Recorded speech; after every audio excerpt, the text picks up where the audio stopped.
السلام علیکم ورحمۃ اللہ وبرکاتہ۔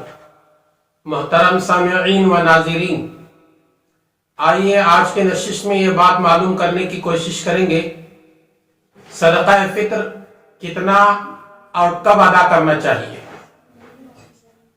رمضان کا آخری عشرہ چل رہا ہے، رمضان ختم ہونے کے لیے گنے چنے دن باقی ہیں۔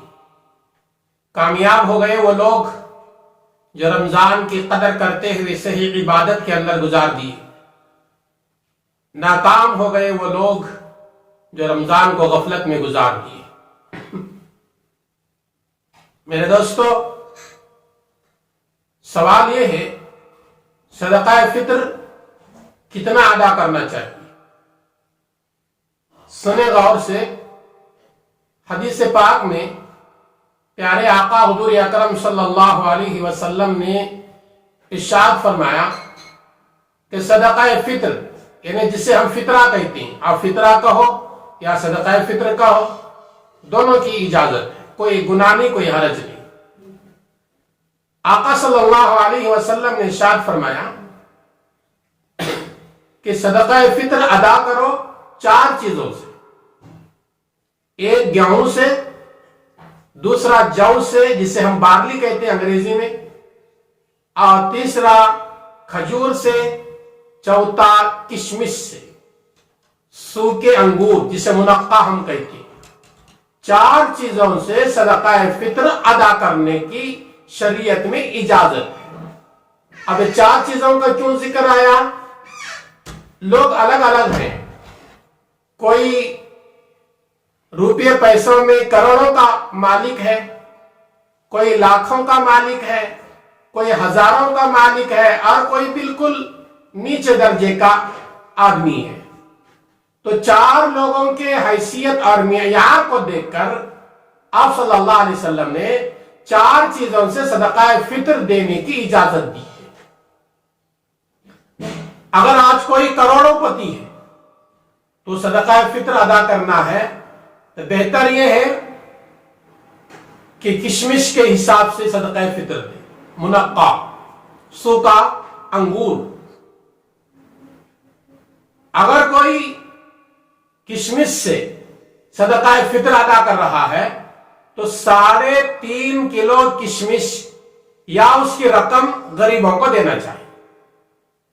یہ جن کو اللہ تعالیٰ نے مال و دولت دیا، مال و دولت کی فراوانی دیا، خوب مال و دولت ہے، تو آدمی کو چاہیے اپنا بھی، اپنے گھر والوں کا، اپنے چھوٹے بچوں کی طرف سے صدقہ فطر کشمش کے حساب سے ادا کرے۔ 3.5 کلو کشمش کی کیا مارکیٹ میں قیمت ہے وہ معلوم کر کے وہ قیمت آدمی صدقہ فطر میں ادا کرنے کی کوشش کرے۔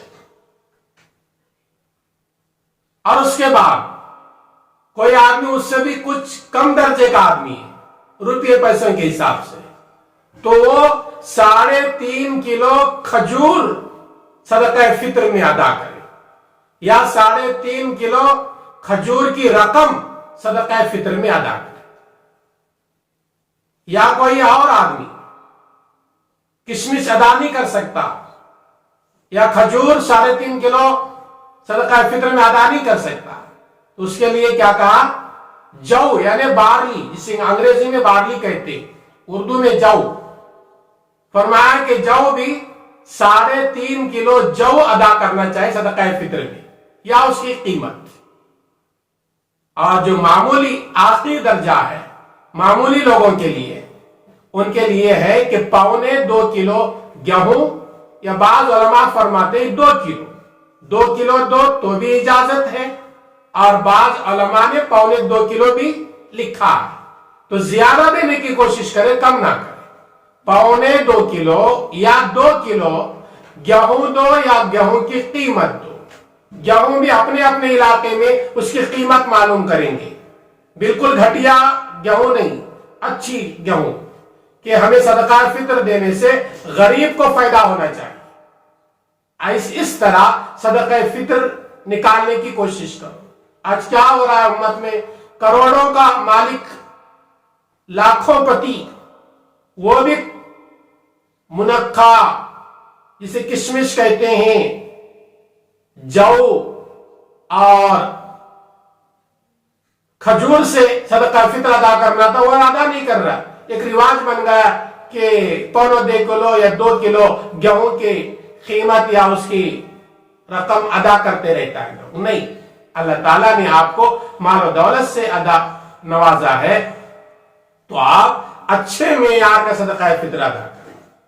सदका फित्र देने की एक वजह यह है कि सदका फित्र लेकर गरीब लोग हमारी मालदारों की तरह वो भी ईद की खुशी में शामिल हो जाए। दूसरा सवाल है, सदका फित्र कब अदा करें? सदका फित्र हकीकत में वाजिब होता है ईद के दिन सुबह में, लेकिन आप पूरे रमजान में जब चाहे सदका फित्र अदा करो। उमर बिन अब्दुल अजीज रहमतुल्लाह अलैह, जिनको उमर सानी कहा जाता है, जिनके इंसाफ के चर्चे वाकियात किताबों में भरे पड़े हुए हैं, उमर बिन अब्दुल अजीज रहमतुल्लाह अलैह रमजान के शुरू ही से सदका फित्र अदा करने की तरगीब देते थे। तो सदका फित्र खुश दिली के साथ अदा करें, इस अंदाज से अदा करें कि गरीब को जिसमें फायदा होता है उसको सामने रखकर हम सदका फित्र अदा करना चाहिए। तीसरी बात, सदका फित्र आदमी जिस इलाके में रहता है या जिस मुल्क में रहता है, उस इलाके उस मुल्क की कीमत के मुताबिक अदा करना है। आप अगर हिंदुस्तान वाले हैं, आप अपने नौकरी के लिए, मुलाजिमत के लिए सऊदीया चले गए, दुबई चले गए, मस्कत चले गए, दुनिया की किसी भी कंट्री में आप चले गए, तो आप जहां रहते हैं वहां के हिसाब से सदका फित्र आपको अदा करना पड़ता है। आप सऊदीया में कमाते हैं और घर वालों को फोन करके कह दिए भाई मेरा भी सदका फित्र अदा कर दो, और घर वाले इंडिया के हिसाब से निकालते हैं, तो आपका सदका फित्र अदा नहीं होता। आपको सदका फित्र सऊदीया में रहने वाले सऊदीया के हिसाब से निकालना, वहां की कीमत निकालना है। वहां अगर आप गेहूं के हिसाब से देते हैं 1.25 किलो गेहूं, वहां की क्या कीमत बनती है, वहां की कितने रियाल बनते हैं, वो हिसाब से आप देना चाहिए। इसलिए कि सदका फित्र निकालने की एक वजह है कि गरीब लोग हमारे ईद में शामिल हो जाना चाहिए। सदका फित्र हर आदमी अदा करे, साहिब निसाब तो अदा करना ही है।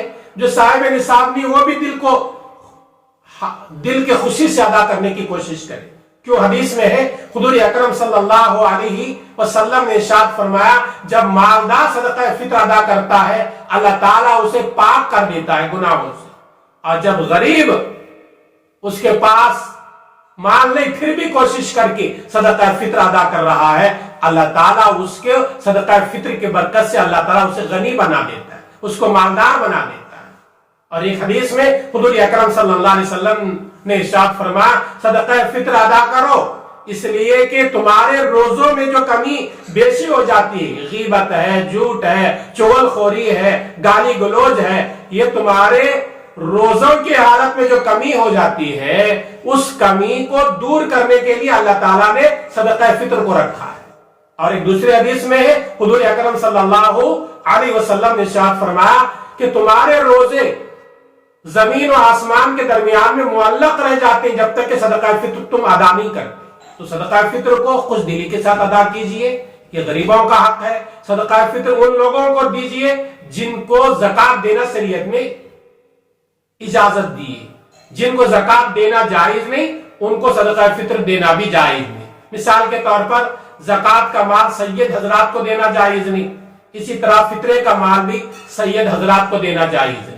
ज़कात का माल माँ बाप को, नाना नानी, दादा दादी को देना जायज नहीं, इसी तरह फित्रे का माल भी माँ बाप को, नाना नानी को, दादा दादी को, इन लोगों को देना जायज नहीं है। इसलिए सदका फित्र खुश दिली के साथ अदा कीजिए। आइए अल्लाह ताला से दुआ करेंगे, अल्लाह तबारक व तआला मुझे भी, मेरे इन बातों को सुनने वालों को और सारी उम्मत मोहम्मदिया को सुनी और कही हुई बातों पर अमल की तौफीक अता फरमाए। आमीन। अस्सलामु अलैकुम व रहमतुल्लाहि व बरकातहू।